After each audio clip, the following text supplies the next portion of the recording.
नमस्कार, मी मृणाली पिळणकर. तुम्ही पाहत आहात LS मराठी.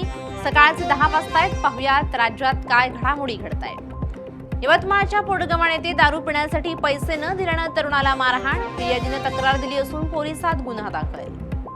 धुळे सुरत महामार्गावर खड्डा चुकवताना ट्रॅक्टर आदळला डिवायडरवर. सुदैवानं कोणतीही जीवितहानी झाली नाहीये. महामार्गावरील खड्डे बुजवण्याची संतप्त नागरिकांची मागणी.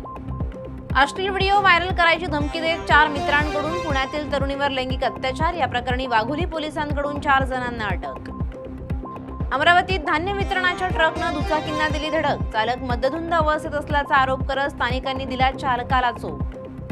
परभणीत प्रतिबंधित तंबाखूजन्य पदार्थांचा साठा घरात बाळगण्याच्या आरोपात तरुणावर केली कारवाई.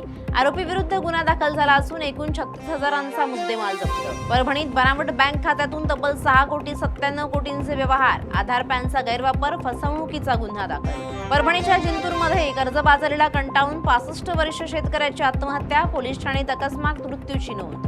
उल्हासनगरमध्ये रेल्वे रुळांच्या मधोमध लोखंडी बॉक्स आढळल्यानं खळबळ. सदर बॉक्स रेल्वे रुळावर ठेवण्यामागचा कारणाचा तपास सुरू. उल्हासनगरमध्ये पुन्हा एकदा महापालिकेचा हलगर्जीपणा समोर. साईसृष्टी इमारतीचा मोठा स्लॅब कोसळला.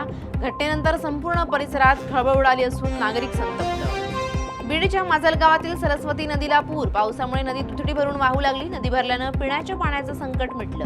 या होत्या आताच्या घडीच्या काही महत्त्वाच्या बातम्या. अशाच महत्त्वाच्या बातम्यांसाठी तुम्ही पाहत रहा LS मराठी.